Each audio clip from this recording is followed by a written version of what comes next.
Hyper sensitivity, হ্যাঁ, আমাদের normal যে ইমিউন রেসপন্স সেই ইমিউন রেসপন্সটা যদি এক্সাজারেটেড হয়ে যায়, এক্সাজারেটেড মানে নর্মাল যা হওয়ার কথা তার থেকে এমন বেশি হয়েছে যে সেটা আমাদের নিজের বডিরই ক্ষতি করতেছে, সেটাকে আমরা এক্সাজারেটেড বলতে পারি।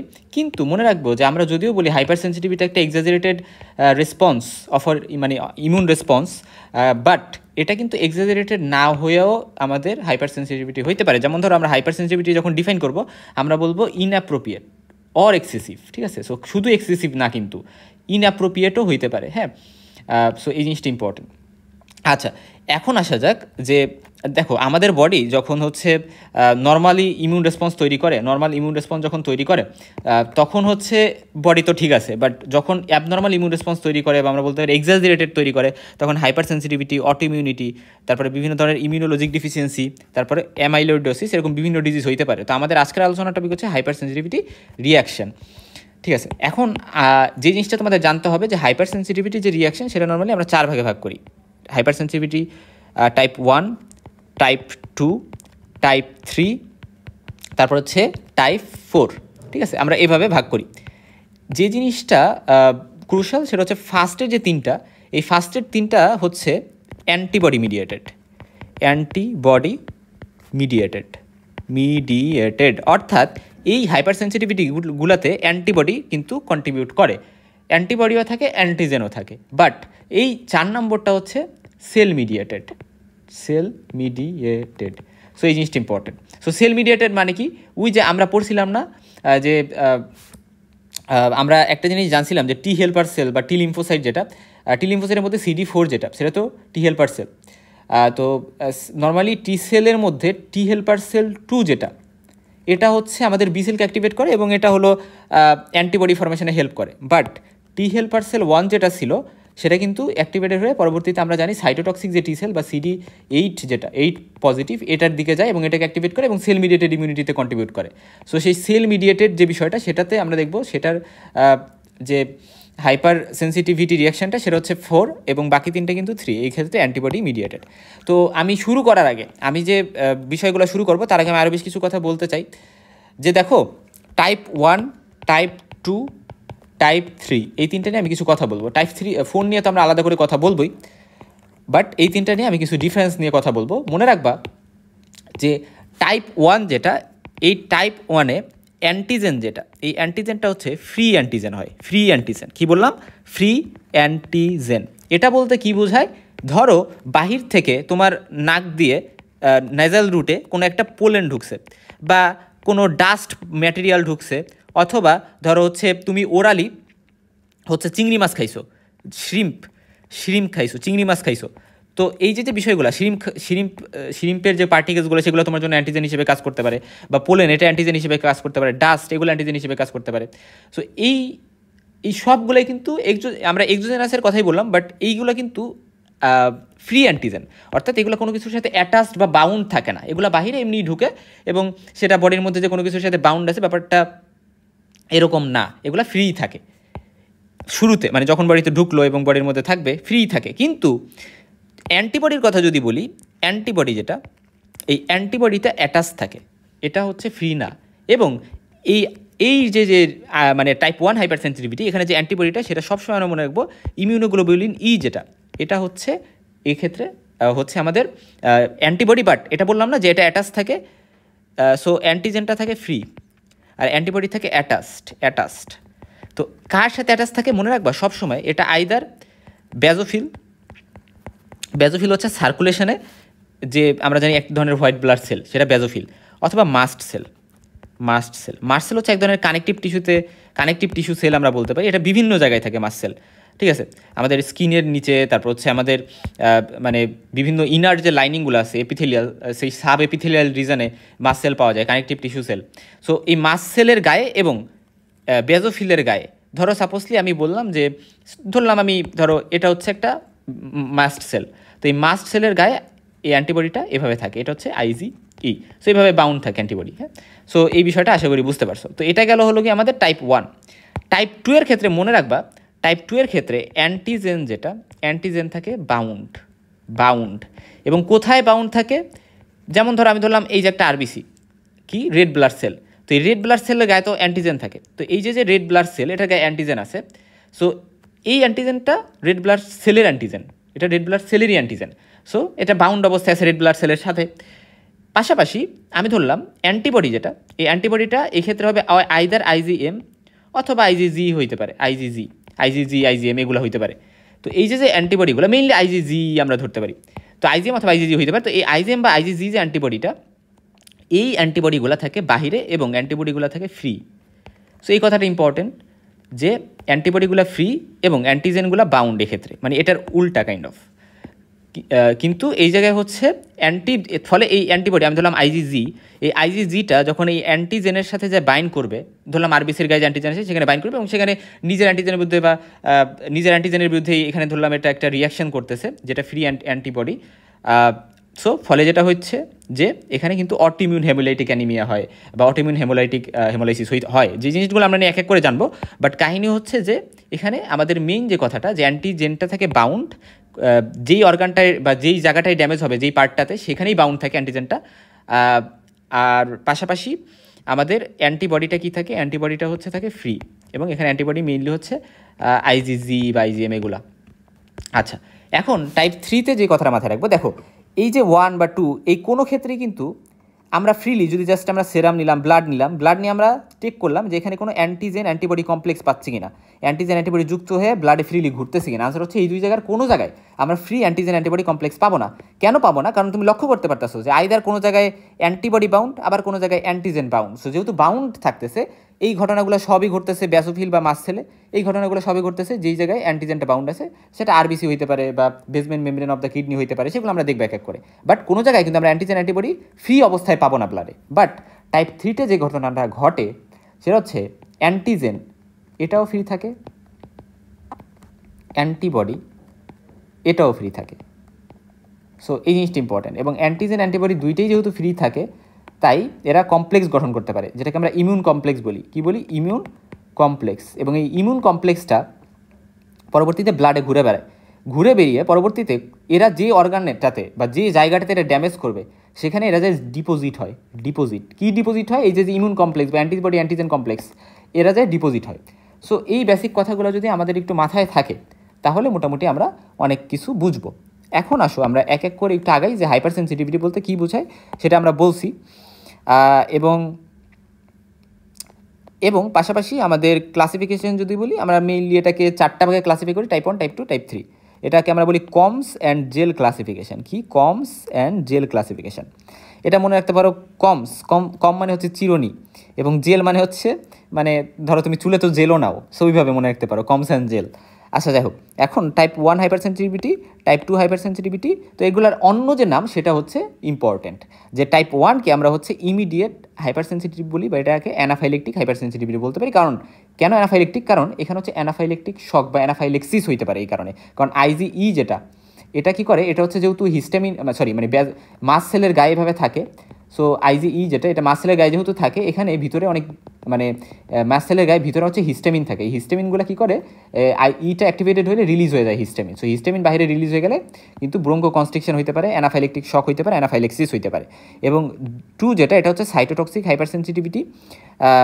এবং 3 যেটা এটা হচ্ছে ইমিউন কমপ্লেক্স। কারণ এখানে আমি বলছিলাম না ইমিউন কমপ্লেক্স গঠিত হয়, অ্যান্টিবডি অ্যান্টিজেন ব্লাডে ফ্রিলি ঘোরে। সো পরবর্তীতে সেগুলো ডিপোজিটেড হয়ে কোনো একটা অর্গান বা জায়গার হ্যাম্পার করবে। এবং 4 নম্বর যেটা সেটা হচ্ছে ডিলেইড হাইপার সেন্সিটিভিটি বা সেল মিডিয়েটেড হাইপার সেন্সিটিভিটি। এখন আসো যে ইমিডিয়েট হাইপার সেন্সিটিভিটি এর মধ্যে কিন্তু আমরা আবার কোনটাকে বলতে পারি, 1, 2, 3 আর 5 একটা আছে। হ্যাঁ, তো 5টা অতটা ক্রুশিয়াল না আমাদের জন্য, ইম্পর্টেন্ট না। আমরা মেনলি 1, 2, 3 জানি, বাট 5 নামেও একটা হাইপার সেন্সিটিভিটি আছে, এটা একটু জানতে পারো। এবং ডিলেড হাইপার সেন্সিটিভিটি হচ্ছে টাইপ 4, এবং এটা ঘন্টা থেকে দিনের পর্যন্ত সময় লাগতে পারে এই হাইপার সেন্সিটিভিটি রিয়াকশনটা হইতে বডিতে। আর 1, 2, 3, 5 এগুলো হচ্ছে মিনিট থেকে ঘন্টার মতো লাগে, খুব কম সময়ের মধ্যে এটা ডেভেলপ করতে পারে। আচ্ছা, আর অ্যান্টিবডি মিডিয়েটেড হচ্ছে আগেই বলছি যে প্রথম 3টা, পাশাপাশি 5, এবং সেল মিডিয়েটেড হচ্ছে 4 নম্বরটা।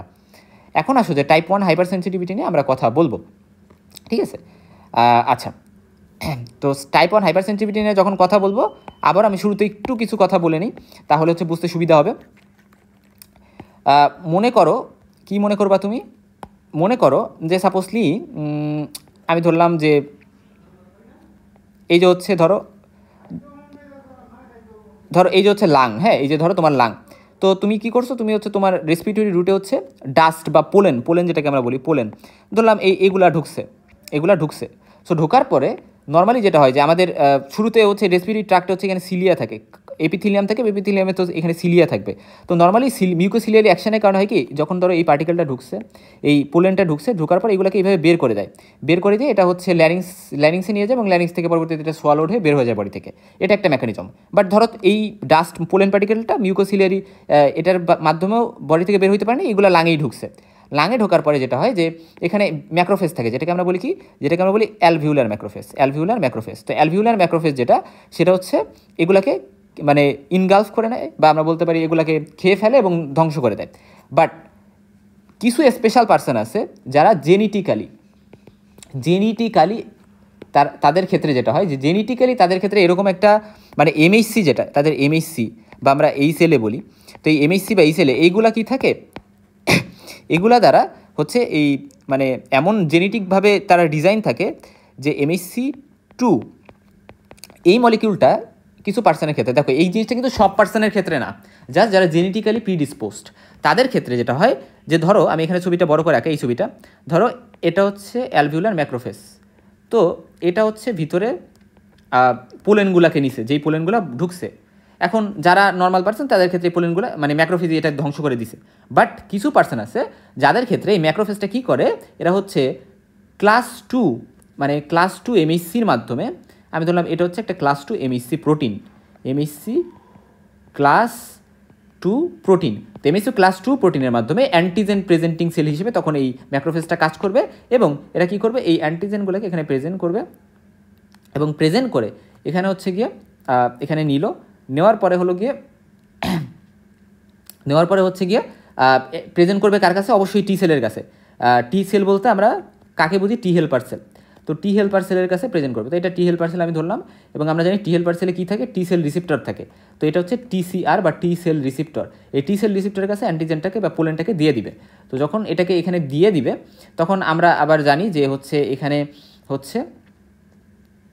একটা কম্পোনেন্ট থাকে, এবং এই কম্পোনেন্টের সাথে গিয়ে আমাদের যে MHC, এই MHCটা ইন্টারাক্ট করবে হচ্ছে এখানে একটা স্টিমুলেশন হিসেবে। পাশাপাশি এখানে CD3 একটা সিগন্যাল যায়, CD3 যে সিগন্যালটা যায় মানে এই যে এখানে বাইন্ড করলো, এটা হচ্ছে CD4 প্লাস যে জায়গাটা, এই জায়গাটা বাইন্ড করছে MHC কি বাইন্ড করে, MHC ক্লাস 2 যেটা। তো এখানে এগুলো ইন্টারাক্ট করলে এবং পরবর্তীতে CD3 একটা সিগন্যালিং মলিকুল, যেটা এখানে ডিএনএকে স্টিমুলেট করে, এটার ভিতরে যে ডিএনএ, এবং এখানে ডিএনএ বলতে নিউক্লিয়াসকে স্টিমুলেট করে, এবং এখানে মাইটোসিস করতে বলে, যেহেতু এটা অ্যাক্টিভেটেড হয়ে যায়। এখানে আরেকটা স্টিমুলেটরি ফ্যাক্টরও কাজ করে, যেটা নিয়ে আমি এখন কথা বলবো না, যে ওই যে B7 থাকে, ম্যাক্রোফেজ হচ্ছে B7 থাকে, এবং এখানে হচ্ছে CD28 থাকে এরকম, এবং এগুলাও কিন্তু স্টিমুলেশন হিসেবে কাজ করে, যেগুলো ইন্টারাক্ট করে এটাকে আলটিমেটলি অ্যাক্টিভেট করে, টি সেলটাকে অ্যাক্টিভেট করে, CD4 প্লাসটাকে অ্যাক্টিভেট করে। তো নর্মালি দেখা যায় যে এখানে টি হেল্পার 2 যেটা, এটা অ্যাক্টিভেটেড হবে, কারণ আমরা বলছিলাম টি হেল্পার 1ও আছে, 2 আছে। টি হেল্পার 1টা হচ্ছে সেল মিডিয়েটেড ইমিউনিটি অ্যাক্টিভেটেড হয়, সেটা পরবর্তীতে সাইটোটক্সিক টি সেল বা CD8 যেটা, সেটাকে অ্যাক্টিভেট করে। তো বাট এখানে আমাদের টি হেল্পার 2টা অ্যাক্টিভেটেড হবে। সো টি হেল্পার 2টা অ্যাক্টিভেটেড হয়ে কী করবে, দেখো এটা হচ্ছে মানে টি হেল্পার 2টা অ্যাক্টিভেটেড হইলে, এবং এটা পরবর্তীতে আমরা জানি কী করবে, বি সেল যেটা, বি সেলকে অ্যাক্টিভেট করবে, এবং বি সেল পরবর্তীতে প্লাজমা সেলে কনভার্ট হবে, প্লাজমা সেল পরবর্তীতে অ্যান্টিবডি তৈরি করবে। সো এটা হচ্ছে বেসিক মেকানিজম। হ্যাঁ, সো এখানে ওই কথাগুলোই লেখা আছে যে যেমন দেখো, তবে এটা হচ্ছে মনে রাখবা, এই যে একজন পার্সন, সো এই পার্সনটার মধ্যে ওই যে পোলেন ঢুকছিল রেসপিরেটরি রুটে, সো ঢুকছিল তখন ফার্স্ট টাইম, আমি ধরলাম ফার্স্ট টাইম ওইটা তার বডিতে ঢুকছে। সো ফার্স্ট টাইম যখন ঢুকছে, তখন কিন্তু সাথে সাথে তার মধ্যে কোনো ঝামেলা হবে না। ফার্স্ট টাইম যখন এক্সপোজার হয়েছে, তখন তার বডিতে যে ঘটনা ঘটবে সেটা আমি ফার্স্টে বলতেছি, যে ফার্স্ট টাইম যখন সে পোলেনের সংস্পর্শে আসলো, তখন অ্যান্টিজেনটা ফার্স্টে ঢুকলো, এটা ম্যাক্রোফেজ দ্বারা নিয়ে নিবে, ম্যাক্রোফেজ এটাকে প্রসেস করবে, এবং এটাকে টি সেলের কাছে টি হেল্পার 2 এটার কাছে প্রেজেন্ট করবে, এবং পরবর্তীতে এটা বি সেলকে স্টিমুলেট করবে, প্লাজমা সেল পরবর্তীতে IgE অ্যান্টিবডি, এবং এখানে অবশ্যই IgE অ্যান্টিবডিকে বেশি কিন্তু তৈরি করবে। এবং এখানে একটা ইম্পর্টেন্ট কথা আমি বলি, এখানে কেন IgE তৈরি হয়, এর পেছনে একটা কারণ হচ্ছে, আমরা দেখো এই ভিডিওটা তুমি বুঝবা না যদি না তুমি আমার আগের ভিডিওগুলো দেখে আসো। আমি আগে যখন যে ভিডিওতে সেল মিডিয়েটেড ইমিউনিটি বা হিউম্যান ইমিউনিটি নিয়ে কথা বলছি, আমি বলছিলাম যে অ্যাকচুয়ালি যখন আমাদের এই যে টি হেল্পার 2 যে সেলটা, তো এই সেলটা থেকে যখন বি সেলে কনভার্ট বা বি সেলটার দিকে যাবে তখন এখানে দুইটা জিনিস কাজ করে, একটা হচ্ছে ইন্টারলিউকিন-4 আর একটা ইন্টারলিউকিন-5। তো এখানে যেটা হয় ইন্টারলিউকিন-4টা অনেক বেশি মাত্রায় বৃদ্ধি পায় বা বেশি মাত্রায় হয়, বেশি মাত্রায় কিন্তু এটা হয়, ঠিক আছে।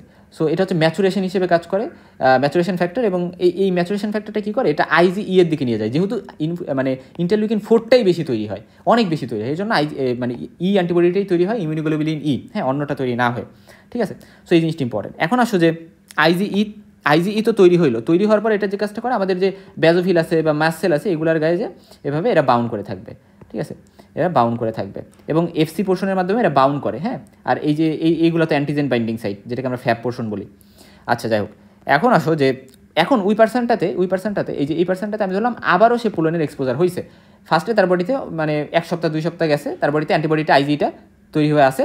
তারপরে আমি ধরলাম যে অনেক দিন পরে সে আবারও সেম অ্যান্টিজেন দ্বারা বা অ্যালার্জেন বা অ্যান্টিজেন বলতে পারি। তো অ্যালার্জেন বলতে ধরো এখানে চিংড়ি মাছ হইতে পারে, বা এক একজন পার্সনের ক্ষেত্রে এক একটা জিনিস হইতে পারে, ঠিক আছে। সো পরবর্তীতে এখন তার বডিতে এই সব কিছুই ঘটনা ঘটবে না, তার বডিতে অলরেডি আমি ধরলাম এই যে ম্যাস্ট সেল, তো ম্যাস্ট সেলের গায়ে অলরেডি IgE অ্যান্টিবডিটা আছে, FC পোর্শনটা লেগে আছে, আর এখানে হচ্ছে এইগুলো হচ্ছে ফ্যাব পোর্শন। তো অলরেডি যেহেতু এক্সপোজ হয়েছে, এখন যেটা হবে যে মনে রাখবা এখানে তো অনেকগুলো কি আছে, এখানে অনেকগুলা IgE আছে। তো যেটা হয় নর্মালি এই যে পোলেন ঢুকছিল তার মধ্যে, তো পোলেনগুলো কি করে, মানে অ্যালার্জেনটা IgE-তে ফার্স্টে বাইন্ড করবে, অ্যালার্জেন যেগুলো আছে এগুলো IgE-তে বাইন্ড করলো, IgE-তে বাইন্ড করার পরে এরা যে কাজটা করে এখানে একটা ক্রস লিঙ্কেজ তৈরি করে, মানে এখানে একটা ক্রস লিঙ্কেজ তৈরি করে অ্যান্টিবডিগুলোর মধ্যে ক্রস লিঙ্কেজ তৈরি করে, এখানে যে অ্যান্টিবডিগুলো আছে সেগুলোর মধ্যে একটা ক্রস লিঙ্কেজ তৈরি করবে, এবং ক্রস লিঙ্কেজ তৈরি করার মাধ্যমে এখানে ভিতরে যে মাসসেলগুলো আছে কিসের মধ্যে, এই যে এটা মানে মাসসেল না, ভিতরে যে গ্রানিউলসগুলো আছে এগুলোর মধ্যে হিস্টামিন আছে মাসসেলের ভিতরে, এটা তো মাসসেল, এটা হচ্ছে মাসসেল। তো এই মাসসেলের মধ্যে যে গ্রানিউলসগুলো আছে এটার মধ্যে কী আছে, হিস্টামিন। সেই হিস্টামিনগুলোকে বাইরে রিলিজ করে দিবে। তো বাইরে যখন হিস্টামিন ব্যাজোফিল বা মাসসেলগুলোর মধ্যে থেকে যখন হিস্টামিন রিলিজ হয়ে গেল, শুধু হিস্টামিন কি রিলিজ হয়, অ্যান্সার হচ্ছে না। এখানে হিস্টামিন বাদে আরও বেশ কিছু জিনিস থাকে, যেমন ধরো প্রোটিয়েস থাকে, কই গেল প্রোটিয়েস, হিস্টামিন বা বিভিন্ন অ্যাসিড হাইড্রোলেজেস, হ্যাঁ, হাইড্রোলেজেস বা এই যে এনজাইম থাকে, এই জিনিসগুলো হচ্ছে বের হয়, ঠিক আছে। আমরা হিস্টামিন মনে রাখি, বাকিগুলো মনে রাখি, এগুলো একটু মনে রাখতে পারি। এগুলো যখন বের হয় তখন বেশ কিছু ঘটনা ঘটে। আমরা জানি হিস্টামিন ভেসেল ডাইলেটেশন করে এবং ভাস্কুলার পারমিবিলিটি বাড়াই দেয়। ভাস্কুলার পারমিবিলিটি বাড়াই দিলে কী হবে, ভেসেল থেকে লিকেজ হয়ে বাইরে কিন্তু বের হয়ে আসবে ফ্লুইড, ফলে ইডিমা হবে, এক্সট্রা সেলুলার স্পেসে যেহেতু ফ্লুইড বেড়ে যাচ্ছে ইডিমা হবে, এবং ওখানে লাল একটা কালারেশন হয়ে যাবে, ইরাইদেমা হবে, ঠিক আছে। এবং তারপর হচ্ছে গ্ল্যান্ডুলার সিক্রেশনও বেড়ে যাবে, যেমন ধরলাম আমি রেসপিরেটরি যে গ্ল্যান্ডগুলো আছে রেসপিরেটরি ট্র্যাক্টে, ওই গ্ল্যান্ডগুলার সিক্রেশন বাড়বে, বা যদি জিআইটিতে হয় তাহলে জিআইটি গ্ল্যান্ডের সিক্রেশন বাড়বে। তো এই বিষয়টা। তারপর হচ্ছে contraction of the smooth muscle হবে, হ্যাঁ, যেমন ব্রোঙ্কো কনস্ট্রিকশন হবে অ্যাজমাতে, হ্যাঁ। আচ্ছা, আর লেট ফেসে কী হবে, লেট ফেসে কিন্তু যদি এমন হয় যে 6 hours after the exposure of antigen, ঠিক আছে, কারণ এখানে আবার নতুন করে মিডিয়েটর্স তৈরি হয় যেটাকে আমরা লিউকোট্রাইন্স বলি, ঠিক আছে। এখানে একটা ইম্পর্টেন্ট কথা যে দেখো লিউকোট্রাইন্স এটার পরবর্তীতে মানে ফার্স্টে যখন এই ঘটনা ঘটে গেল, এই যে এই ঘটনাগুলো ঘটলো, এরপরে আরও পরে যদি যেমন হয় যে মানে এর পরবর্তীতে যে সকল পার্সনদের ক্ষেত্রে আরও সিভিয়ার কন্ডিশন হবে তাদের ক্ষেত্রে লিউকোট্রাইন্স সিক্রেট হতে পারে। আমরা জানি লিউকোট্রাইন্স কীভাবে সিক্রেট হয়, এরা হচ্ছে পরবর্তীতে আমাদের যে সেলগুলো থাকে, যে সেলগুলোকে ড্যামেজ করবে সেই সেলের গায়ে কী থাকে, এখানে থাকে অ্যারাকিডোনিক অ্যাসিড, ফসফোলিপিড থাকে। ফসফোলিপিড পরবর্তীতে সেল ওয়ালে তো মানে সেল মেমব্রেনে তো ফসফোলিপিড থাকে, সেই ফসফোলিপিডগুলো মানে যে সকল সেলগুলো ড্যামেজ করবে এই ঘটনাগুলোর মাধ্যমে সেগুলোতে ফসফোলিপিড থাকে। ফসফোলিপিড পরবর্তীতে অ্যারাকিডোনিক অ্যাসিড হয়, অ্যারাকিডোনিক অ্যাসিড পরবর্তীতে আমরা জানি যে কী করে, এরা হচ্ছে লাইপোক্সিজেনেস এবং সাইক্লোক্সিজেনেস পাথের মাধ্যমে দুইটা পথে যাইতে পারে এবং এরা লিউকোট্রাইন্স তৈরি করতে পারে। সো এই যে লিউকোট্রাইন্সগুলো তৈরি করতে পারে এই কেমিক্যাল সাবস্টেন্সগুলো, এই সাবস্টেন্সগুলো কিন্তু আরও বেশি কী করে, এই লিউকোট্রাইন্সের মধ্যে কিছু সাবস্টেন্স আছে যেগুলো আরও বেশি কিন্তু মানে এফেক্ট পার্সেন্টের উপর করতে পারে, ব্যাড ইফেক্ট, এবং আরও বেশি ডিস্ট্রাকশনস করতে পারে, ড্যামেজ করতে পারে, এবং এক পর্যায়ে দেখা যায় যে আরও কমপ্লিকেশন করবে এবং অ্যানাফাইলেকটিক শকও কিন্তু হইতে পারে। সো এই জিনিসগুলো এখানে বোঝানো হয়েছে। এবং দেখো এরপরে আসো যে যদি টিপিক্যাল অ্যালার্জেন্সের কথা বলি, টিপিক্যাল অ্যালার্জেন্স কী কী আছে, যেমন ধরো কমিউনিটি সেটিংয়ে, মানে হসপিটালে না, কমিউনিটি সেটিংয়ে যেমন বিভিন্ন ফুড অ্যালার্জি, যেমন বাদাম খাইলে কারো অ্যালার্জি হতে পারে, শেল ফিশ বা আমরা বলতে পারি যে চিংড়ি যেগুলোতে শেল থাকে বাহিরে, বা ইনসেক্ট ভ্যানম, মানে যেগুলো হচ্ছে মৌমাছি এগুলো কামড় দিলেও কিন্তু সেটা কিন্তু অ্যালার্জি ক্রিয়েট করতে পারে। তারপরে হসপিটাল সেটিংয়ে বিভিন্ন অ্যান্টিসেরাম যেগুলো আছে সেগুলো যদি ইনফিউজ করা হয় বা দেওয়া হয়, বা হরমোনস, এনজাইমস, পলিস্যাকারাইডস এগুলোও কিন্তু অ্যালার্জেন্স হিসেবে কাজ করতে পারে। সো এই জিনিসগুলো ইম্পর্টেন্ট। আচ্ছা, এগুলো নিয়ে আমি কথা বললাম। পাশাপাশি আরেকটা কথা যে এখানে হাইপোটেনশন কিন্তু হবে অবশ্যই, কারণ অ্যানাফাইলেকটিক শক বা অ্যানাফাইলেক্সিসের একটা ইম্পর্টেন্ট ফিচার হচ্ছে হাইপোটেনশন হয়, যেহেতু ভাস্কুলার পারমিটিভিটি বেড়ে যায়, হাইপোটেনশন হয়, ব্লাড প্রেশার কমে যায় এবং ইডিমা হবে, অ্যানজিওইডিমা, স্পেশালি অ্যানজিওইডিমা মানে বিভিন্ন জায়গায় সোয়েলিং, যেমন ফেস, লিপস বা বিভিন্ন ইন্টারনাল পার্টে হচ্ছে সোয়েলিং। অ্যাটোপি জিনিসটাকে, এই জিনিসটা একটু জানতে হবে যে অ্যাটোপি একটা genetic predisposition toward the development of immediate hypersensitivity. So যে সকল পার্সনরা এই, আমি তো কি বলছি কিন্তু যে টাইপ 1 সবার ক্ষেত্রে হয় না, সবার ক্ষেত্রে হয় না, যারা জেনেটিক্যালি প্রিডিসপোজড তাদেরকে আমরা বলি অ্যাটোপিক পার্সন। তো এই অ্যাটোপিক পার্সনগুলো কিন্তু ইম্পর্টেন্ট। তো যেমন ধরো যাদের ব্রোঙ্কিয়াল অ্যাজমা বা আর্টিকারিয়া আছে, বা অ্যানজিওইডিমা, একজিমা, অ্যালার্জিক রাইনাইটিস, এই সকল জিনিসগুলো যাদের আছে তারা হচ্ছে এই সকল ডিজর্ডারগুলো অ্যাটোপিক ডিজর্ডার। এটাগুলো জেনেটিক প্রিডিসপোজিশন থাকে এবং পরবর্তীতে অ্যালার্জেনের সংস্পর্শে আসলে এগুলো আরও বেশি এক্সাজারেটেড হয় বা এক্সাসারবেট হয়। আচ্ছা, এই জিনিসগুলো গেল। এরপরে আসো যে কী কী সেল টাইপ 1-এ মানে হেল্প করে, এই যে এই সকল সেলগুলো আমরা বলতে পারি। ঠিক আছে, এখন আসো যে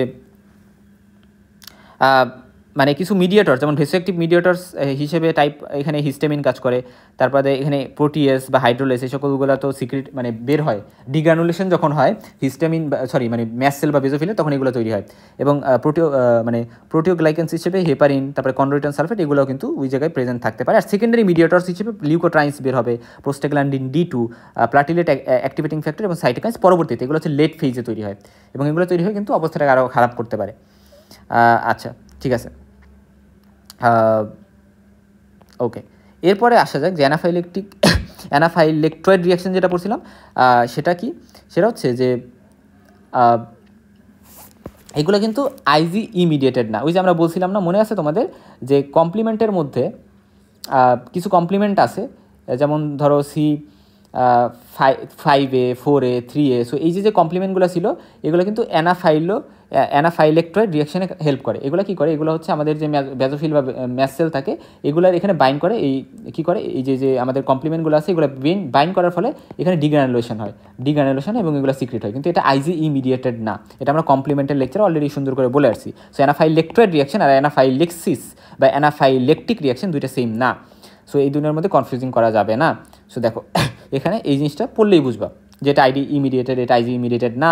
এখানে হচ্ছে এক্সপোজার, মানে একটা এক্সপোজার আগে দরকার হয়, কি বলছে, exposure needed to illicit reaction. এখানে মানে ভেরি লিটল, বাট এখানে মোর দ্যান ফর অ্যানাফাইলেক্সিস। সো এখানে যদি অ্যানাফাইলেক্সিস করতে হয়, এখানে নর্মালি কিন্তু আমরা জানি যে এটা অ্যানাফাইলেক্সিস নর্মালি করে না, এটা নর্মালি জাস্ট বডি ইনফ্লামেশনারি প্রসেসের জন্য কাজ করে।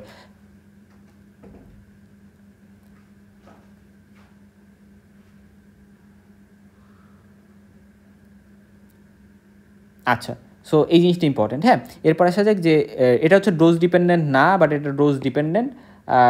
পাশাপাশি হচ্ছে গিয়ে এটা ফার্স্ট এক্সপোজারে কিন্তু এটা তো হবে না অ্যানাফাইলেকটিক রিয়াকশনে, কারণ আমরা জানি সেকেন্ড এক্সপোজারে বা সাবসিকুয়েন্ট এক্সপোজারে হচ্ছে হয়, কারণ ফার্স্ট এক্সপোজারে আইজিইটা হচ্ছে বাইন্ড করে থাকে বেজোফিলে বা মাস্ট সেলে, পরবর্তীতে সাবসিকুয়েন্ট এক্সপোজারে হচ্ছে অ্যানাফাইলেকটয়েড রিয়াকশনটা হয়, মানে সাবসিকুয়েন্ট এক্সপোজারে হচ্ছে অ্যানাফাইলেকটিক রিয়াকশনটা হবে, কিন্তু এটা কিন্তু প্রথমেই হয়, এখানে কোনো মানে রিএক্সপোজারের দরকার হয় না।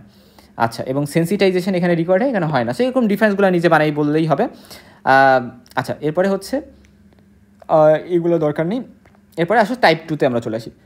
টাইপ 2 যেটা টাইপ 2 হাইপার সেন্সিটিভিটি, এটা একটা অ্যান্টিবডি মিডিয়েটেড হাইপার সেন্সিটিভিটি। এবং এখানে কিন্তু আমরা বলছিলাম যে এখানে কী থাকে, এখানে ফ্রি অ্যান্টিবডি থাকে এবং অ্যান্টিবডি আইজিএম বা আইজিজি হইতে পারে।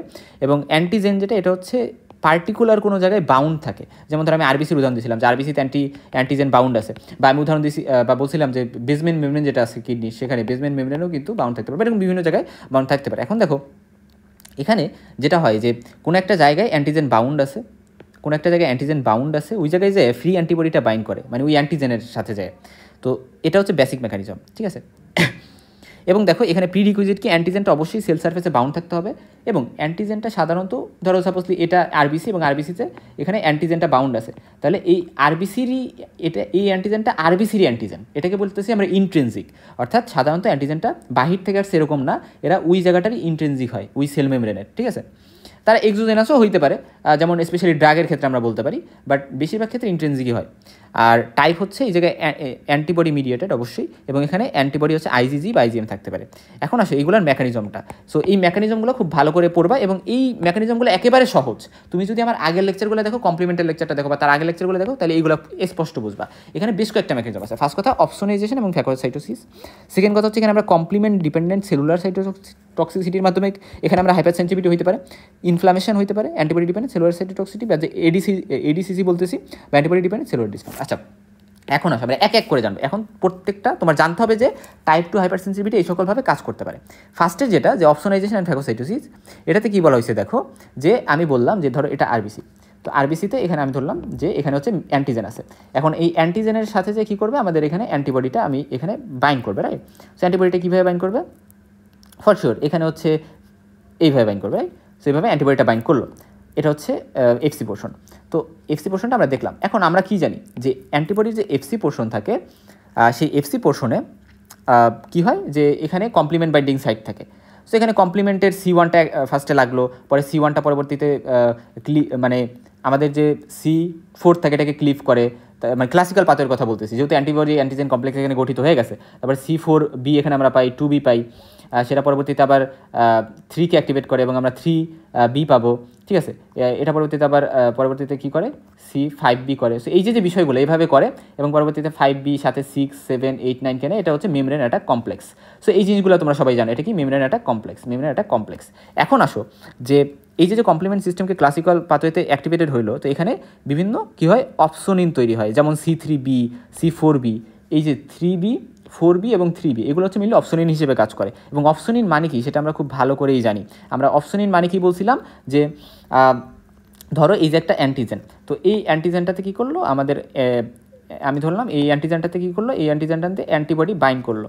তো অ্যান্টিবডিটা হচ্ছে এখানে আটকে রাখছে অ্যান্টিজেনটাকে, অপরদিকে এখানে কমপ্লিমেন্টটা অ্যাক্টিভেট হয়েছে। এবং আমরা জানি যে নর্মালি যেটা হয়, এখানে কমপ্লিমেন্টটা অ্যাক্টিভেটেড হয়ে এখানে তো আমাদের তৈরি করলো, কি তৈরি করলো, এখানে C3b বা 4b এগুলো তো তৈরি করলো, C4b। তো এই যে জিনিসগুলো, এগুলো আবার আমাদের যে ম্যাক্রোফেজ, সেই ম্যাক্রোফেজের গায়ে এই C3b এবং 4b এগুলোর জন্য বাইন্ডিং সাইট থাকে। সো ম্যাক্রোফেজের গায়ে যদি এগুলোর জন্য বাইন্ডিং সাইট থাকে, এগুলো কী করে, এগুলো ম্যাক্রোফেজের যে পাওয়ার, কিলিং পাওয়ার, এগুলোকে কিলিং পাওয়ার আর অনেক বাড়াই দেয়। সো এই জন্য এগুলোকে আমরা বলি অপসোনিন। সো যেগুলো ফ্যাগোসাইটোসিসের পাওয়ার অনেক বাড়াই দেয়, সেগুলোকে আমরা বলি অপসোনিন। সো এটা গেল একটা প্রসেস, যেটাকে আমরা বলতেছি হচ্ছে অপসোনাইজেশন অ্যান্ড ফ্যাগোসাইটোসিস, ঠিক আছে? আচ্ছা, এখন পরবর্তী যে কথাটা আসো সেটা হচ্ছে এই এক্সাম্পলের মধ্যে কী কী পড়ে, যেমন অটোইমিউন হেমোলাইটিক অ্যানিমিয়া, যেটা নিয়ে আমি এতক্ষণ কথা বলতেছিলাম। তো অ্যাকচুয়ালি অটোইমিউন হেমোলাইটিক অ্যানিমিয়া যদি হয়, অ্যাগ্রানুলোসাইটোসিস বলতে বোঝানো হয়েছে যে গ্রানুলোসাইট সেটা মানে কম তৈরি হবে, এবং দেখা যায় যে থ্রোম্বোসাইটোপেনিয়া বা প্লাটিলেট কাউন্ট কমে যাবে। এবং কিছু ড্রাগের রিয়াকশনের ক্ষেত্রে এরকম হতে পারে হেমোলাইটিক ডিজিজ অফ নিউবর্ন বা এরিথ্রোব্লাস্টোসিস ফিটালিস, বা যেটাকে আমরা বলতেছি হচ্ছে মানে হাইড্রক্স ফিটালিসও হতে পারে। সো বা ব্লাড ট্রান্সফিউশনের যে reaction, mismatch blood transfusion specially. So এই সকল এক্সাম্পলগুলো হচ্ছে এটার সাথে যায়, মানে এই ক্ষেত্রে এই সকল এক্সাম্পল হয়, যেটা আমি আরবিসি দিয়ে দেখাইলাম। আচ্ছা, পরবর্তীতে আসো কমপ্লিমেন্ট ডিপেন্ডেন্ট সেলুলার সাইটোটক্সিসিটি। এটা মানে কি, এটা মানে হচ্ছে অ্যান্টিজেনটা, এই যে অ্যান্টিজেন, তো অ্যান্টিজেনের সাথে কী করলো, অ্যান্টিজেনটা কোনো একটা কিছুর সাথে আসে, তো অ্যান্টিজেনটার সাথে এই যে হচ্ছে আমাদের অ্যান্টিবডি। তো এই অ্যান্টিবডিটা এই অ্যান্টিজেন এর সাথে ইন্টারাক্ট করলো, এবং ইন্টারাক্ট করলে এখানে কমপ্লিমেন্টটাকে অ্যাক্টিভেট করলো, এবং কমপ্লিমেন্টটাকে অ্যাক্টিভেট করে আমি আলটিমেটলি কী বললাম, যেখানে C1 থেকে পরবর্তীতে আলটিমেটলি এখানে মেমব্রেন অ্যাটাক কমপ্লেক্স, যেটা হচ্ছে C5b 6, 7, 8, 9 এটাকেই তো বলতেছি। সো এটাকে অ্যাক্টিভেট করবে, এবং এই মেমব্রেন অ্যাটাক কমপ্লেক্সটাই পরবর্তীতে এটাকে ধ্বংস করে দেবে, এই যে এই জিনিসটাকে ধ্বংস করে দেবে। সো এই যে প্রসেসটা, এটাকে আমি বলতেছি কমপ্লিমেন্ট অ্যাক্টিভেশনের মাধ্যমে বা কমপ্লিমেন্ট ডিপেন্ডেন্ট যে সেলুলার সাইটোটক্সিসিটি। সো এইভাবে, সো এটা গেল সেকেন্ড মেকানিজম। এবং এভাবে যে জিনিসটা কাজ করে, যেমন নিসেরিয়া ব্যাকটেরিয়া যেটা, সেটার যে ইনফেকশনগুলো, সেগুলোর ক্ষেত্রে হচ্ছে মেইনলি এই ঘটনাটা ঘটে। তারপরে ইনফ্লামেশনের যে প্রসেসটা, এটা দেখো কীভাবে কাজ করে, যে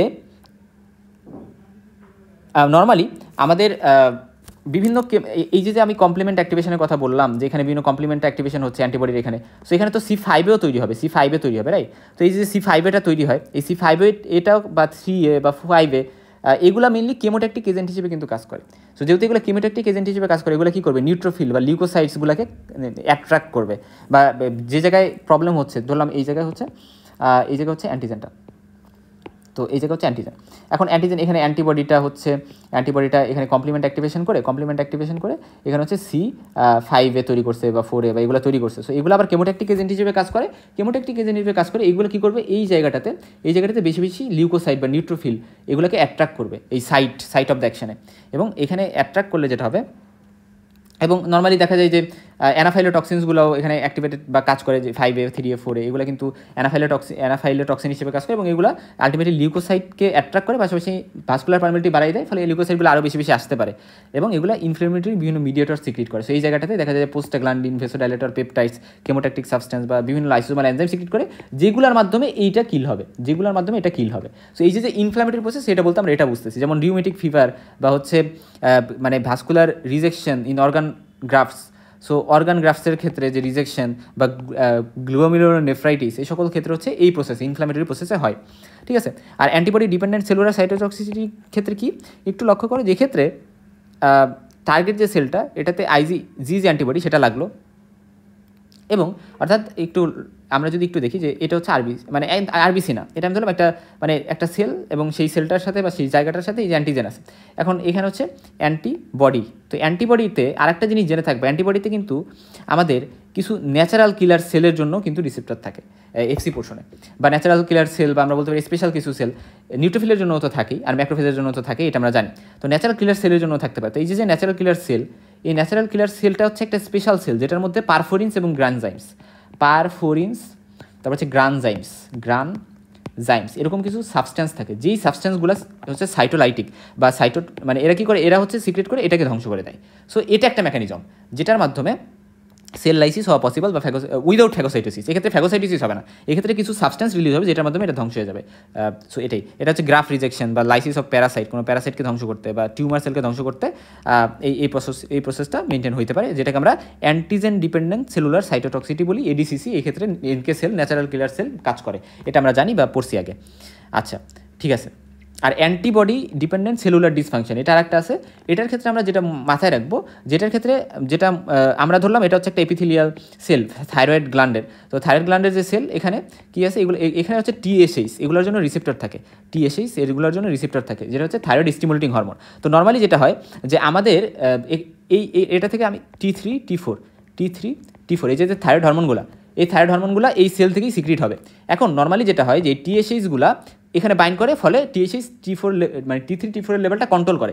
কিন্তু কিছু অ্যান্টিবডি, আমি সাপোজ ধরলাম IgM অ্যান্টিবডি বা IgG অ্যান্টিবডি ধরলাম। সো এই অ্যান্টিবডিটা কী করলো, এই অ্যান্টিবডি যে এই বাইন্ডিং সাইডে বাইন্ড করে ফেললো, TSHকে বাইন্ড করতে দিল না। ফলে যেটা হবে যে এই যে থাইরয়েড সেলের এখানে অ্যান্টিবডিটা বাইন্ড করলো, মানে TSHকে বাইন্ড করতে না দিয়ে, ফলে দেখা যাবে এক্সেসিভ পরিমাণে হচ্ছে T3 T4 তৈরি হইতে পারে, যেটাকে আমরা বলি গ্রেভস ডিজিজ, অর্থাৎ এখানে হাইপারথাইরয়েডিজম হতে পারে, ঠিক আছে। হাইপারথাইরয়েডিজম, কারণ বেশি পরিমাণ সিক্রেট হচ্ছে, কারণ যেহেতু অ্যান্টিবডিগুলো কী করতেছে, এগুলো অটো অ্যান্টিবডি, যেগুলো এই রিসেপ্টরের বিরুদ্ধে তৈরি হয়ে গেছে, অটো অ্যান্টিবডি বলতে পারি এটা। এই জন্য এটা কিন্তু একটা অটোইমিউন ডিজিজ, কিন্তু গ্রাভস ডিজিজ, ঠিক আছে। আবার আরেকটা এক্সাম্পল যদি আমি দিই, হয় কি যে ধরো আমাদের যে মাসকুলার জাংশন থাকে, যেমন ধরো মোটর ইনপ্লেট, মানে এই যে হচ্ছে নার্ভ এন্ডিংস। তো নার্ভ এন্ডিংসের এখান থেকে আমরা জানি অ্যাসিটাইলকোলাইন রিলিজ হয়, এবং এটা হচ্ছে মোটর ইনপ্লেট। তো এই মোটর ইনপ্লেটে কী থাকে, যে আমাদের অ্যাসিটাইলকোলাইন এখানে তো রিলিজ হলো, অ্যাসিটাইলকোলাইন। তো অ্যাসিটাইলকোলাইন নিউরোট্রান্সমিটার রিলিজ হলো, এবং মোটর ইনপ্লেটে হচ্ছে অ্যাসিটাইলকোলাইনের জন্য রিসেপ্টর থাকে। তো যেটা হয়, অ্যাসিটাইলকোলাইনকে বাইন্ড করার জন্য এই রিসেপ্টরগুলোকে জায়গা দেয় না, এখানে অ্যান্টিবডি বাইন্ড করে ফেলে। ধরলাম IgG একটা অ্যান্টিবডি এখানে বাইন্ড করে ফেললো, এটাও এক ধরনের অটো অ্যান্টিবডি যেটা তৈরি হয়েছে, ফলে অ্যাসিটাইলকোলাইন বেশি কিন্তু রয়ে গেছে, এটা বাইন্ড করতে পারতেছে না, এই সিনাপটিক ক্লেফটে রয়ে গেছে। সো এই যেহেতু এখানে রয়ে যায়, ফলে এখানে কী হয়, এখানে নিউরোমাস্কুলার যে ট্রান্সমিশন সেটা ব্লক হয়ে যায়, কারণ এখানে যদি অ্যাসিটাইলকোলাইন বাইন্ডই না করতে পারে, তাহলে তো নিউরোমাস্কুলার মানে যে ট্রান্সমিশনটা হইতে পারবে না, ওই ইম্পালসটা। এর ফলে মাসেল উইকনেস হবে, এক ধরনের প্যারালাইসিস হবে, ফ্লাসিড টাইপ অফ প্যারালাইসিস, এবং যেটা হচ্ছে মাইসথেনিয়া গ্র্যাভিস। আচ্ছা, এখন আসো যে এই যে এক্সাম্পলগুলো আমরা এতক্ষণ পড়লাম, সেগুলো তো এখানে আসেই, তারপরে এখানে আরও অনেকগুলো এক্সাম্পল আছে। সো এখানে আমাদের এখান থেকে জানতে হবে যে কী কী এক্সাম্পল আছে আমাদের টাইপ 2 হাইপারসেনসিটিভিটিতে, autoimmune hemolytic anaemia, autoimmune thrombocytic purpura, এগুলো একটু পড়তে হবে।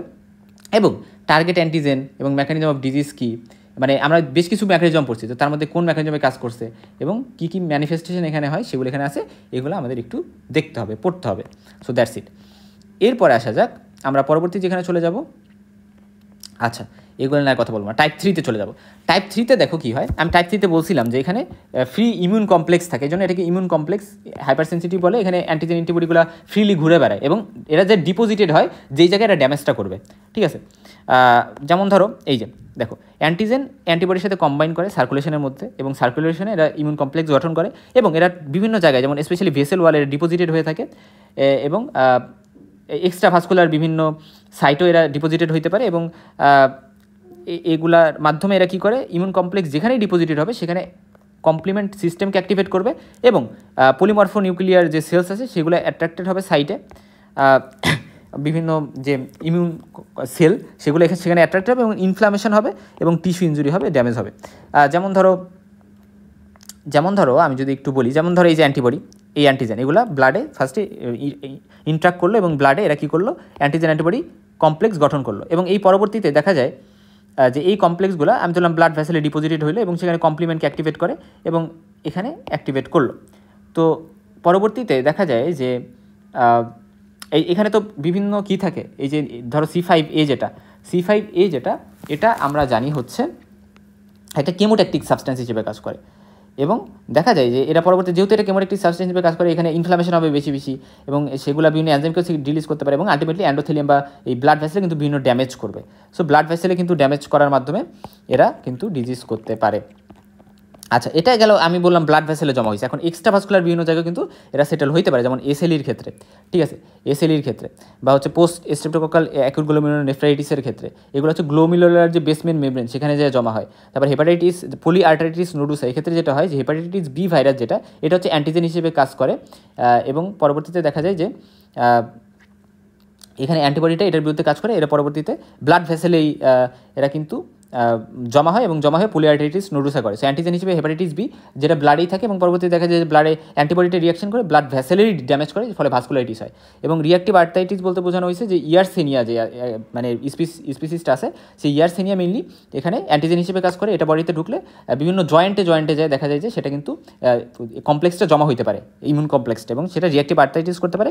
সেরাম সিকনেস যেটা, সেরাম সিকনেসের ক্ষেত্রে বিভিন্ন প্রোটিন, যেমন ধরো আমি ধরলাম যে হর্স থেকে আমি একটা সেরাম প্রোটিন, মানে হর্সের যে সেরাম, সেই সেরাম বা ওদের যে প্লাজমা, সেইখান থেকে সেটা এনে আমি একজন পার্সনের বডিতে দিলাম। সো এর ফলে যে একটা রিয়াকশন হবে সেটাকে আমি বলতেছি, মানে কোনো একটা জিনিসের সেরাম এনে যখন আমি দিলাম সেটাকে আমি হিউম্যানে দিলাম, তো হিউম্যানের কাছে সেটা তো ফরেন হবে। সো সেটার বিরুদ্ধে কী হবে, সেটাকে একটা অ্যান্টিজেন হিসেবে ডিল করবে, ওই সেরাম প্রোটিনগুলোকে একটা অ্যান্টিজেন হিসেবে ডিল করা হবে, এবং এর বিরুদ্ধে বডির অ্যান্টিবডি তৈরি হবে, যেটাকে আমরা অ্যান্টি থাইমোসাইড গ্লোবিউলিন বলতে পারি, মানে হর্স অ্যান্টি থাইমোসাইড গ্লোবিউলিন, অর্থাৎ মানে থাইমোসাইড মানে টি সেল, অর্থাৎ হর্স থেকে, মানে অনেক সময় এমন হয় না যে ধরো আমাদের বডির মধ্যে অটোইমিউন রিয়াকশন হয়েছে, এবং ট্রিটমেন্ট হিসেবে দেখা যায় যে হর্স থেকে অ্যান্টিবডি বডিতে দেওয়া হয়। কী দেওয়া হয়? অ্যান্টিবডি দেওয়া হয় বডিতে। তো অ্যান্টিবডি তো সেরামে থাকে, সো সেরাম দেওয়া হয় একজন পার্সনের বডিতে।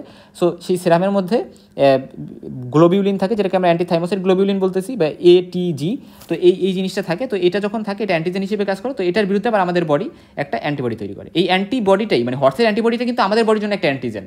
সো এই অ্যান্টিজেনটাকে আমাদের অ্যান্টিবডি, এর বিরুদ্ধে একটা অ্যান্টিবডি তৈরি হবে, এই ATG অ্যান্টিবডি বলতে পারি আমরা। সো সেই অ্যান্টিবডিটা এটার সাথে কমপ্লেক্স গঠন করে, পরবর্তীতে কিন্তু বিভিন্ন জয়েন্টে বা ভাইসেলে বা আমাদের হচ্ছে কিডনিতে জমা হইতে পারে, ফলে এই ডিজিজগুলো কিন্তু এরা করবে। আর এই যে এসএলইর ক্ষেত্রে যেমন হচ্ছে নিউক্লিয়ার অ্যান্টিজেন বলতে বোঝানো হয়েছে যে ডিএনএ, মানে এসএলইর ক্ষেত্রে যেটা হয় যে আমাদের নিজেদের বডির, এসএলই তো একটা অটোইমিউন ডিজিজ, সো নিজেদের বডিরই কম্পোনেন্ট, নিউক্লিয়ার বিভিন্ন কম্পোনেন্ট, যেমন স্পেশালি ডিএনএ বা এগুলোই কিন্তু অ্যান্টিজেন হিসেবে কাজ করতে পারে। কারণ এগুলো ফরেন, মানে এগুলো স্ট্রাকচার এমন হয়ে যায় এগুলো নিজেকে বডি ফরেন বলে মনে করে। সো এগুলোকে অ্যান্টিজেন হিসেবে ডিল করে বডি অ্যান্টিবডি তৈরি করে, এবং অ্যান্টিবডি কমপ্লেক্সগুলো লাঙে, স্কিনে, বিভিন্ন জয়েন্টে জমা হইতে পারে। ঠিক আছে। আর্থাস রিয়াকশন কি? আর্থাস রিয়াকশন মানে হচ্ছে বিভিন্ন ফরেন প্রোটিনস, যেমন ধরো এটা কিউটিনিয়াস ভাস্কুলাইটিস করতে পারে। আর্থাস রিয়াকশন বলতে যেটা বোঝায় যে ধরো আমি ধরলাম যে বডি বাহির থেকে একটা ব্যাকটেরিয়া, যেমন অ্যাক্টিনোমাইসিটস, এই যে ব্যাকটেরিয়া আছে, ঠিক আছে, এই যে ব্যাকটেরিয়া, তো এই ব্যাকটেরিয়াটা ঢুকছে লাঙে ঢুকছে এবং রিপিটেড এক্সপোজার হচ্ছে। তো এই এক্সপোজার বা এই যে ফরেন একটা প্রোটিন ঢুকলো, এই প্রোটিন ঢোকার ফলে এরা বডি ফরেন হিসেবে ডিল করবে এবং এর বিরুদ্ধে অ্যান্টিবডি তৈরি করে, অ্যান্টিজেন কমপ্লেক্স গঠন করবে, এবং দুইটাই কিন্তু ফ্রি, অ্যান্টিজেনটাও ফ্রি এবং অ্যান্টিবডিটাও ফ্রি অবস্থায় থাকবে, এবং কমপ্লেক্সটা বিভিন্ন জায়গায় ডিপোজিটেড হবে, ভেসেলে ডিপোজিট হয়ে ভাস্কুলাইটিস করতে পারে। তো এই কন্ডিশনকে আমরা ফার্মার স্লাং বলি। আচ্ছা যাক, এই জিনিসটা নিয়ে আমরা জানবো। তো জাস্ট আমরা এই কথাগুলো একটু জানলাম। এরপর আসো যে আর্থাস রিয়াকশন। অ্যাকচুয়ালি আর্থাস রিয়াকশন এই যে একটুকে বলে আসলাম যে ফার্মাস লাং একটা এক্সাম্পল আর্থাস রিয়াকশন। এই ক্ষেত্রে যেটা হয় যে অ্যান্টিজেন দ্বারা মাল্টিপল এক্সপোজার হইতে হবে। যেমন ধরো ওই যে অ্যাক্টিনোমাইসিস যে ব্যাকটেরিয়া, অ্যাক্টিনোমাইসিস যারা ফার্মার্স লাং আমরা বলি, তো অ্যাক্টিনোমাইসিস ব্যাকটেরিয়াটা মেইনলি নেজাল রুটে ঢোকে, রেসপিরেটরি রুটে ঢোকে, এবং এর পরবর্তীতে এরা কী করে, এরা হচ্ছে লাঙে এরা হচ্ছে আসে, এবং লাঙে আসার পরে দেখা যায় যে রিপিটেড এক্সপোজার যখন হয়, বারবার আসে, তো তখনই মেইনলি অ্যান্টিবডি ডেভেলপ করে এদের বিরুদ্ধে, এবং সাবসিকুয়েন্ট এক্সপোজারে ওই অ্যান্টিবডি যেগুলো তৈরি হয়ে আসে বডির মধ্যে, সো এবং অ্যান্টিবডি কিন্তু অনেক বেশি পরিমাণে কনসেন্ট্রেশন থাকে, অ্যান্টিবডি বেশি পরিমাণে তৈরি হয়ে থাকে। এবং সেরাম সিকনেস যেটা, দেখো সেরাম সিকনেস হচ্ছে বাহির থেকে যদি আমি অ্যান্টিজেন দিচ্ছি একটা, বা অ্যান্টিবডি দিচ্ছি বাহির থেকে, হর্সের অ্যান্টিবডি ধরলাম, সো সেটা কিন্তু বডির মধ্যে যখন আসলো, তো যেটা হয় যে ওই অ্যান্টিবডি থেকে তো আমরা অ্যান্টিজেন হিসেবেই ধরি, বাহির থেকে যেহেতু আসছে, সো ওই হর্সের যে সেরাম সেটাকে আমরা অ্যান্টিজেন হিসেবে ধরি, এবং ওইটা পরিমাণে বেশি থাকে, ওইটা কনসেন্ট্রেশনে বেশি থাকে, আমাদের বডির যে অ্যান্টিবডি তৈরি করে সেটা কনসেন্ট্রেশনে কম থাকে। সো সেরাম সিকনেস আর আর্থাস রিয়াকশন যখন ডিফারেন্স করবা, মনে রাখবা যে সেরাম সিকনেসে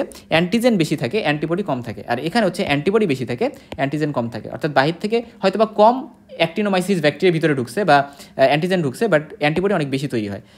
সো এটাই, এবং এরপরে ওইটা হচ্ছে ভেসেল ওয়ালে মেনলি ডিপোজিটেড হবে, এবং বিভিন্ন ড্যামেজ করবে, লাং থেকে পড়তে ভেসেল ওয়ালে যাবে, এবং পরবর্তীতে এরা বিভিন্ন ইনফ্লামেশন হবে, এবং necrosis, occlusion of the vessel করতে পারে, এবং যেটা পরবর্তীতে যেমন ফার্মার্স লাং বা cheese workers lung, wood workers lung, এটা মেনলি ক্রনিক কন্ডিশনগুলো, যারা বিভিন্ন জায়গায় কাজ করে এবং সেই কাজের ফলে বিভিন্ন প্রোটিন বা অ্যান্টিজেন বডির মধ্যে রিপিটেড এক্সপোজার হচ্ছে, এবং এটা পর নিউমোনাইটিস করে, হ্যাঁ নিউমোনাইটিস করতে পারে, হ্যাঁ এটা কিন্তু হাইপার সেন্সিটিভিটি নিউমোনাইটিস বলতে পারি, কারণ ফার্মাস লাং আলটিমেটলি যদিও ভাস্কুলার প্রবলেম হয়, বাট এখানে নিউমোনাইটিসও কিন্তু হয়, লাঙেও ড্যামেজ করে, সো এই জিনিসটা ইম্পর্টেন্ট। আচ্ছা আচ্ছা এবং দেখো Arthus reaction can also occur at the site of tetanus immunisation. যদি এমন হয় যে সেম সাইটে দেওয়া হয় ইমিউনাইজেশন বিটুইন দ্য ইমিউনাইজেশন, অর্থাৎ মানে ইমিউনাইজেশনের একটা ইন্টারভাল থাকে তো, রাইট? তো ইন্টারভালের না মেনটেন করে যদি সেম সাইডে বারবার দেওয়া হচ্ছে ইঞ্জেকশন, তখন ওইখানে কিন্তু ইঞ্জেকশন সাইটেও আর্থাস রিয়াকশন আমরা দেখতে পারি। এখন আর্থাস রিয়াকশন ক্রাইটেরিয়া এটা টাইপ 3 হাইপারসেনসিটিভিটি রিয়াকশন হবে, এবং মাল্টিপল এক্সপোজার এখানে হইতে হবে অ্যান্টিজেনের, একবার দুইবার হলে হবে না। এখানে অ্যান্টিবডি কনসেন্ট্রেশন যেটা, সেটা তো অবশ্যই বেশি থাকে, আগেই বলছি, এবং অ্যান্টিজেন কনসেন্ট্রেশন কম্পারেটিভলি কম থাকে, এবং এটা মানে 4 থেকে 10 ঘন্টার মধ্যে এটা ঘটতে পারে অ্যান্টিজেন ঢোকার পরে। তবে অবশ্যই রিপিটেড এক্সপোজার হইতে হবে অ্যান্টিজেনের, হ্যাঁ যখন রিপিটেড এক্সপোজার হইতে এমন একটা পর্যায়ে চলে গেছে যে তার অবশ্যই এখন আর্থাস রিয়াকশন হবে, তো তখন 4 থেকে 10 ঘন্টার মধ্যে এটা হইতে পারে, এবং এটা লোকালাইজড। এই জিনিসটি ইম্পর্টেন্ট যে সেরাম সিকনেস যেটা, সেরাম সিকনেস কিন্তু জেনারেলাইজ, বডির জেনারেলাইজড একটা সিকনেস করে, সে সেরাম সিকনেসে ফিভার হয়, জেনারেলাইজ লিম্ফ্যাডেনোপ্যাথি হয়, তারপরে এখানে আরও অনেকগুলো প্রবলেম হবে। বাট আমাদের এই আর্থাস রিয়াকশন যেটা, এটা লোকালাইজ, কোনো একটা পার্টিকুলার লোকালি এটা মানে প্রবলেম করবে, ঠিক আছে? সেখানে দেখেন ওই সেম কথাটা বলছে যে ধরো আমরা কোনো একটা ফরেন সিরাম যখন দিলাম, যেমন ধরলাম হর্সের সিরাম আমরা দিলাম একজন পার্সনের বডিতে, সো অ্যান্টিজেন বডিতে ঢুকলো এবং অ্যান্টিবডি প্রোডাকশন স্টার্ট হলো ডিউরিং দ্য টাইম, এবং এই যে অ্যান্টিজেন অ্যান্টিবডি এরা ইমিউন কমপ্লেক্স গঠন করবে, এবং পরবর্তীতে এরা বিভিন্ন জায়গায় ডিপোজিট হইতে পারে, এবং একটা জেনারেলাইজ কন্ডিশন এটা আমরা জানবো, এবং ফিভার হইতে পারে, আর্টিকারিয়া হইতে পারে, তারপরে হচ্ছে আর্থ্রালজি অর্থাৎ জয়েন্টে ব্যথা হইতে পারে, আর্থ্রাইটিসও হইতে পারে, জেনারেলাইজ লিম্ফ্যাডেনোপ্যাথি হবে, স্প্লিনোমেগালি হবে, স্প্লিন বড় হয়ে যাবে, তারপরে ইউসিনোফিলিয়া হইতে পারে, ইউসিনোফিল কাউন্ট বেড়ে যাবে, এবং এটা মানে এই ঘটনা ঘটার ফিউ ডেজ থেকে 2 সপ্তাহ পরেও কিন্তু ইনজেকশন মানে ওই যে আমি যে বিভিন্ন ফরেন যে ড্রাগটা বা ফরেন সেরাম আমি ইনজেক্ট করে দিলাম, দেখো বিভিন্ন ড্রাগের কারণেও কিন্তু এটা হইতে পারে, বা বিভিন্ন ফরেন সেরাম যদি আমি যেমন হর্সের সেরাম যদি দিই, তাহলে ইনজেকশন করে তো দিই নর্মালি আমরা এই সেরামটা বা ড্রাগটা, তো তখন দেখা যায় যে এই ঘটনাগুলো ঘটতে পারে। তো ক্রাইটেরিয়া বলতে এটা হইতে কিন্তু বেশি সময় লাগে, রিয়াকশন স্টার্ট হতে 8 থেকে 10 দিন লাগে অ্যান্টিজেন ঢোকার পরে, এবং কিন্তু এখানে রিপিটেড এক্সপোজারের দরকার নাই কিন্তু, হ্যাঁ এই জিনিসটা ইম্পর্টেন্ট। এখানে অ্যান্টিজেন কনসেন্ট্রেশন মোড থাকে, এবং এটা সিঙ্গেল এক্সপোজারেই কিন্তু তৈরি হয়ে যায়, এবং এটা সবসময় জেনারেলাইজড, এটা লোকালাইজ না, এবং এটা কিন্তু সেভারাল ডেজ থেকে মানে যদিও এটা সেভারাল ডেজ অ্যাপেয়ার করতে লাগতে পারে, ঠিক আছে, কিন্তু এটাকে কিন্তু আমরা ইমিডিয়েট রিয়াকশনই বলি, কারণ সিমটমস কিন্তু খুব তাড়াতাড়ি শুরু হয়, এই জন্য এটাকে আমরা ইমিডিয়েট রিয়াকশন বলতে পারি। ডিলেইড যে হাইপারসেনসিটিভিটি রিয়াকশন সেটার মধ্যে এটা ফেলি না, এবং সিমটমস কিন্তু দেখা যায় যে যখন ইমিউন সিস্টেম এই অ্যান্টিজেনগুলোকে রিমুভ করে, পরবর্তীতে দেখা যায় যে সিমটমস কিন্তু চলে যেতে পারে আস্তে আস্তে, হ্যাঁ সো কারণ অ্যান্টিবডিগুলো মানে অ্যান্টিজেনের সাথে বাইন্ড করে আস্তে আস্তে দেখা যায় ইমিউন কমপ্লেক্সগুলোকে বডি থেকে বের করতে পারে। তো আর্থাস রিয়াকশন আর সেরাম সিকনেসের পার্থক্যগুলো, যেমন এটা হচ্ছে লোকাল, এটা জেনারেলাইজড, বা সিস্টেমিক, এবং এটা হচ্ছে মাল্টিপল এক্সপোজারে এটা হবে, এটা আফটার সিঙ্গেল এক্সপোজারে এটা হবে। এখানে অ্যান্টিবডি কনসেন্ট্রেশন মোর থাকে আর্থাস রিয়াকশনে। কারণ কি, কারণ আমি বলছিলাম যে এখানে হচ্ছে যেহেতু বাইরে থেকে অ্যান্টিজেন ঢুকলো, যেমন হচ্ছে ধরো ফার্মাস লাংয়ের ক্ষেত্রে যে অ্যান্টিজেনটা ঢুকে অ্যাক্টিনোমাইসিস, যেমন স্পেশালি মাইক্রোপলিস্পোরাম ফেনি, এটা হচ্ছে অর্গানিজমের নাম, অ্যাক্টিনোমাইসিসের মধ্যে একটা টাইপ। ওই ব্যাকটেরিয়াটা ঢোকার পরে দেখা যায় যে ওইটা তো মানে অত বেশি কনসেন্ট্রেশন না ওই ব্যাকটেরিয়াটার, কিন্তু বডিতে যে অ্যান্টিবডি ওইটার বিরুদ্ধে তৈরি হবে সেটার কনসেন্ট্রেশন অনেক বেশি থাকে আর্থাস রিয়াকশনে। বাট সেরাম সিকনেসে যেহেতু আমি অনেক বেশি সেরাম দিচ্ছি বাইরে থেকে, বা মানে ইন্টারভেনাসলি বা ইনজেক্ট করে, বা আমি কোনো ড্রাগ দিচ্ছি, তাহলে সেখানে অ্যান্টিজেন কনসেন্ট্রেশন বেশি থাকে, বাট বডিতে অ্যান্টিবডি কম তৈরি হয়। এটা লোকালাইজড, এটা জেনারেলাইজড, এটা মানে একটু কম সময়ের মধ্যেই এক্সপোজার হবে। তবে এখানে ইম্পর্টেন্ট কথা, মাল্টিপল এক্সপোজারের পরে যখন লাস্ট এক্সপোজারটা, সেটার 4 থেকে 10 ঘন্টা পরে এটা অ্যাপেয়ার করবে, বাট এটা অ্যাপেয়ার করতে একটু টাইম লাগে, 8 থেকে 10 দিন, ঠিক আছে। এবং এটা ফার্মাস লাং উদাহরণ, এবং এই ক্ষেত্রে হচ্ছে যেমন ডিলেড কমপ্লিকেশন অফ এটিএস এবং এডিএস। আচ্ছা, এখন আসো যে কথাটা আমাদের জানতে হবে, বিভিন্ন ড্রাগ যেমন ধরো পেনিসিলিন বা বিভিন্ন নাওয়েডেজ কিন্তু সেরাম সিকনেস হচ্ছে কমনলি পেনিসিলিন দ্বারা বা বিভিন্ন ড্রাগ দ্বারা হচ্ছে। কারণ এই যে সেরাম, ফরেন সেরাম, এটা এখন আমরা বেশি একটা দেই না, মানে হর্সের সেরাম বা এরকম বিভিন্ন অন্যান্য অ্যানিম্যালের সেরাম কিন্তু আমরা এভাবে এখন দেই না। ডিলেড যে হাইপার সেন্সিটিভিটি রিয়াকশন, সেটার কী কী এক্সাম্পল আছে এটা একেবারে ভালো করে মুখস্থ থাকতে হবে। আমরা নর্মালি জানি যে টিবির ক্ষেত্রে যে আমরা টিউবারকুলিন টেস্ট করি, এখানে যে হাইপার সেন্সিটিভিটি রিয়াকশনটা হয় সেটা হচ্ছে একটা সেল মিডিয়েটেড। তার পাশাপাশি লেপ্রোসিতে আমরা লেপ্রোমিন টেস্ট করি, লেপ্রোসি হয় মাইক্রোব্যাকটেরিয়াম লেপ্রি দ্বারা, টিউবারকুলোসিস হয় মাইক্রোব্যাকটেরিয়াম টিউবারকুলোসিস দ্বারা। তো এটাতে আমরা একটা টেস্ট করি, একটা মানে র্যাপিড টেস্ট, সেটা হচ্ছে টিউবারকুলিন টেস্ট, এটা ল্যাপ্রোমিন টেস্ট। সো এই টেস্টগুলাতে আমরা কী করি, ফোর আর্মের যে মানে অ্যান্টেরিয়র এসপেক্ট আছে সেখানে আমরা হচ্ছে, বা ফ্লেক্সর এসপেক্ট আছে সেখানে আমরা মানে টিউবারকুলিনের ক্ষেত্রে হচ্ছে আমরা একটা ফ্লুইড ইনজেক্ট করে দিই ইন্টারডার্মালি, আর এখানেও কিন্তু ল্যাপ্রোমিনের টেস্টের ক্ষেত্রে আমরা ল্যাপ্রোমিন যে রিয়েজেন্ট আছে সেটা ইনজেক্ট করে দিই। সো এইভাবে আমরা হচ্ছে হাইপার সেন্সিটিভিটি রিয়াকশন পরে চেক করি, পরে আমরা শিওর হই যে এখানে কি আসলেই মাইক্রোব্যাকটেরিয়াম টিউবারকুলোসিস বা লেপ্রি দ্বারা ইনফেকশন হয়েছে কিনা বা এক্সপোজার হয়েছে কিনা। এবং টিবি, ল্যাপ্রোসি, লেশমিনিয়াসিস, হিস্টোপ্লাজমোসিস, এই যে কথাগুলো বললাম, যেমন এইগুলো হচ্ছে প্যারাসাইটিক, আবার এইগুলো হচ্ছে ব্যাকটেরিয়াল, টিবি ল্যাপ্রোসি এগুলো ব্যাকটেরিয়াল।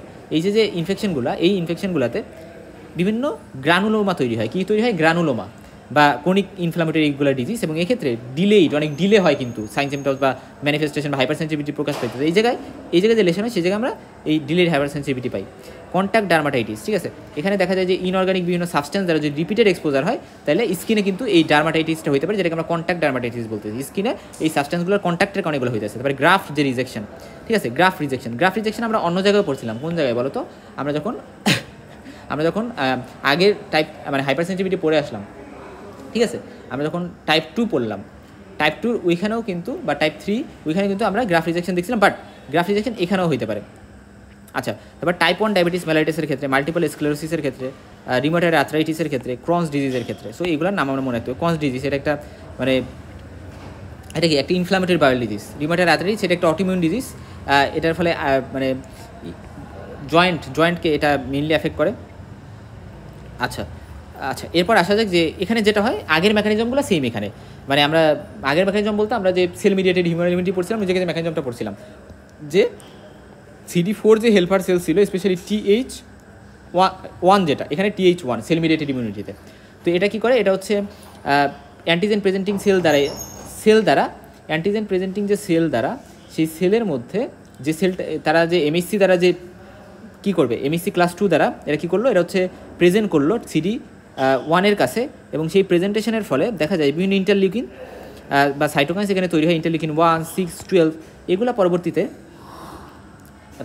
পাশাপাশি ইন্টারলিউকিন 2 এখানে আছে, হ্যাঁ, এগুলো পরবর্তীতে TH1 এ কনভার্ট করে। TH1টাই মনে রাখবো, TH17 কথা মনে রাখার দরকার নেই, TH1টাকে অ্যাক্টিভেট করে, এবং TH1 হচ্ছে আবার সাইটোকাইন সিক্রিট করে, যেমন ইন্টারফেরন গামা, তারপর হচ্ছে যেটা হচ্ছে ডিলেড হাইপার সেন্সিটিভিটির বিভিন্ন ম্যানিফেস্টেশন প্রকাশ করে। ইন্টারফেরন যে গামা, এই ইন্টারফেরন গামা ম্যাক্রোফেজকে অ্যাক্টিভেট করতে পারে, এবং ম্যাক্রোফেজটা পরবর্তীতে আবার বিভিন্ন অফেন্ডিং এজেন্টকে বডি থেকে রিমুভ করে, ঠিক আছে, এটা ইম্পর্টেন্ট। এবং এই অ্যাক্টিভেটেড যে ম্যাক্রোফেজটা, এটা এপিথেলিয়াল লাইক সেল, যেটাকে আমরা এপিথেলিয়াল সেল বলি, সেটাতে কনভার্ট হতে পারে, এবং একটা গ্রানুলোমা তৈরি করতে পারে, এবং গ্রানুলোমার যে মাঝে একটা কেসিয়াস নেক্রোসিস থাকতে পারে, ঠিক আছে, গ্রানুলোমার মাঝে এখানে কিন্তু কেসিয়াস নেক্রোসিস থাকতে পারে। সো এই যে হচ্ছে একটা গ্রানুলোমার স্ট্রাকচার, যেখানে এপিথেলিয়াল সেল আছে, এই যে এখানে জায়ান্ট সেল হইতে পারে, অনেকগুলো এপিথেলিয়াল সেল মিলে জায়ান্ট সেল তৈরি করতে পারে, এবং এখানে কেসিয়াস নেক্রোসিস থাকতে পারে, কেসিয়াস নেক্রোসিস। আচ্ছা, সো এটা গেল হচ্ছে টিবির ক্ষেত্রে হচ্ছে এখানে কেসিয়াস নেক্রোসিস হয়। আচ্ছা, যাও এখন আসো যে এই প্রসেসটা যদি আমরা বুঝি এবং আমাদের জানতে হবে যে হাইপার সেন্সিটিভিটি যেটা সেটা কিন্তু অবশ্যই সেকেন্ডারি ইমিউন রেসপন্স অলমোস্ট বেশিরভাগ ক্ষেত্রেই, কারণ ফার্স্ট অ্যান্টিজেন যখন বডিতে ঢোকে তখন ইন্ডিভিজুয়ালটা সেন্সিটাইজড হয় ফার্স্টে, ওইটা চেনে যে আচ্ছা এটা কী অ্যান্টিজেন আসলো। পরবর্তীতে যখন ওই সেম টাইপের অ্যান্টিজেন ঢোকে তখন হাইপার সেন্সিটিভিটি কিন্তু হয়, ঠিক আছে। সো এই জন্য hyper sensitivity always secondary immune response হিসেবেই আমরা ধরতে পারি, ঠিক আছে। যদিও বেসিক্যালি আমরা ওই যে পড়ছিলাম না কোনটা আমাদের যেটা হচ্ছে সেরাম সিকনেস ছিল, সেরাম সিকনেস। সো সেরাম সিকনেসের ক্ষেত্রে কিন্তু রিপিটেড এক্সপোজার যে দরকার হয় এমন না, এক্ষেত্রে কিন্তু আমরা জানি যে ওই ক্ষেত্রে কী লাগে, টাইম লাগে, বডির অনেক টাইম লাগে এবং সেই টাইমের মাধ্যমে এরা হচ্ছে কাজ করে। আচ্ছা, এখন আসো যে হাইপার সেন্সিটিভিটি কীভাবে আমরা অ্যাসেসমেন্ট করতে পারি। অ্যালার্জি স্কিন টেস্টিংয়ের মাধ্যমে টাইপ 1টাকে অ্যাসেস করতে পারি, বা আমরা টাইপ 1-এর যে হাইপার সেন্সিটিভিটি হয়েছে সেটা বুঝতে পারি। তারপরে টাইপ 1-এর ক্ষেত্রে আবার রেডিও অ্যালার্জো সরবেন্ট টেস্ট আছে, এটার মাধ্যমে আমরা টাইপ 1 হাইপার সেন্সিটিভিটি বুঝতে পারি। কমপ্লিমেন্ট ফিক্সেশনের মাধ্যমে আমরা টাইপ 2-3 বুঝতে পারি, কারণ এখানে কমপ্লিমেন্টের অনেক কাজবাজ আছে, কমপ্লিমেন্ট অ্যাক্টিভেশন হয়। এবং কন্ট্যাক্ট ডার্মাটাইটিস এবং ডিলেড যে হাইপার সেন্সিটিভিটি সেটা হচ্ছে কী হয় যে সেক্ষেত্রে যদি কন্ট্যাক্ট ডার্মাটাইটিসের ক্ষেত্রে আমরা জানি ডিলেড হাইপার সেন্সিটিভিটি হতে পারে। সো এই জিনিসটি ইম্পর্টেন্ট। এরপরে আসো যে এরপরে আমরা ইমিডিয়েট হাইপার সেন্সিটিভিটি এবং ডিলেড হাইপার সেন্সিটিভিটির মধ্যে ডিফারেন্স যদি জানি। ইমিডিয়েট হাইপার সেন্সিটিভিটি বলতে মেনলি আমরা এখানে টাইপ 1-কে বুঝাইছি, ঠিক আছে, টাইপ 1-কে বুঝাইছি, টাইপ 1 হাইপার সেন্সিটিভিটিকে বুঝাইছি। তো এটাতে আইজি ইমিডিয়েটেড, এটা হচ্ছে সেল মিডিয়েটেড, এবং এটা হচ্ছে অ্যান্টিবডির রোল আছে, এখানে অ্যান্টিবডির রোল নাই, এটা সেল মিডিয়েটেড যেহেতু, এবং এখানে অ্যালার্জেনের কোনো কন্ট্রিবিউশন নাই, এখানে গ্রানুলোমা ফর্মেশন হয় বাট এখানে হয় না, এখানে কিন্তু অ্যানাফাইলেক্সিস হয়, লোকাল অ্যালার্জি হয়, এখানে টিউবারকুলিন, এটার এক্সাম্পলগুলো আমি বলে দিলাম যে এইগুলা।